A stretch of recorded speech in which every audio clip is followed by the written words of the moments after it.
নবী সাল্লাল্লাহু আলাইহি ওয়াসাল্লামের জন্মের আগেই তার বাবা চলে যান, ইতিম মুহাম্মদ সাল্লাল্লাহু আলাইহি ওয়াসাল্লাম। তার মা আমিনা 6 বছর বয়সে ইন্তেকাল করেন।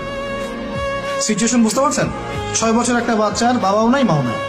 তার দাদা আব্দুল মুত্তালিব তাকে সাথে রাখেন, খুব আদর করেন, খুব মহব্বত করেন, যেখানে যান সাথে করে নিয়ে যান।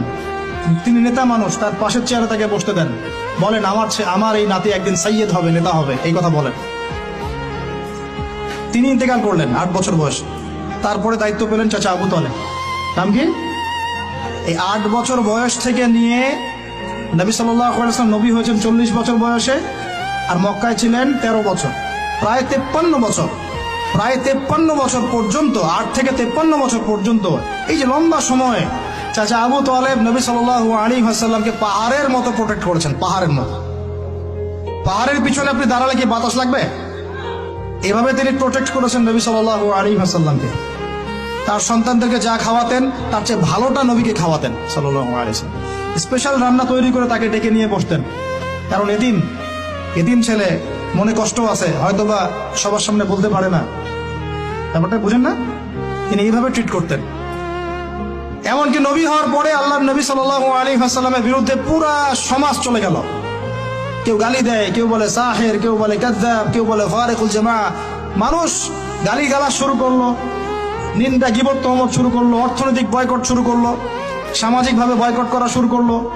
এমন কোনো অত্যাচার নাই যা নবী সাল্লাল্লাহু আলাইহি ওয়াসাল্লামকে করা হয় নাই। বুঝতে পারছেন কথা? এইরকম একটা সিচুয়েশনেও চাচা আবু তালেব তিনি বলছেন, তারা তোমার দিকে আসতে পারবে না দলে দলে যতদিন আমি আবু তালেব দাফন হচ্ছি না মাটির তলে। কথা বুঝতে পারছেন? তারা তোমার দিকে আসতে পারবে না দলে দলে যতদিন আমি আবু তালেব দাফন হচ্ছি না মাটির তলে। এইরকম মানুষ চাচা আবু তালেব। মানে আমরা যারা এখানে উপস্থিত আছি, বাংলাদেশে 16 কোটি মুসলমান, সারা বিশ্বের যে এত কোটি মুসলমান, তার মধ্যে বেশিরভাগ মানুষ, এই বেশিরভাগ মানুষকে যদি আপনি এক পাল্লায় রাখেন, চাচা আবু তালেবের অবদানটাকে আরেক পাল্লায় রাখেন, ওই পাল্লা ভারী হবে ইনশাআল্লাহ। কিন্তু শেষ পর্যন্ত চাচা আবু তালেব কালিমা লা ইলাহা ইল্লাল্লাহ করতে পারলেন না। কথা কি বুঝতে পারতেছেন ভাই? নবী সাল্লাল্লাহু আলাইহি ওয়াসাল্লাম বারবার বলতেছেন, চাচা খালি একটাবার কালিমা পড়েন, আমি আল্লাহর কাছে আপনার জন্য সুপারিশ করব, আমি আপনাকে জান্নাতে নিয়ে যাব, আমি আপনাকে জান্নাতে নিয়ে যাব।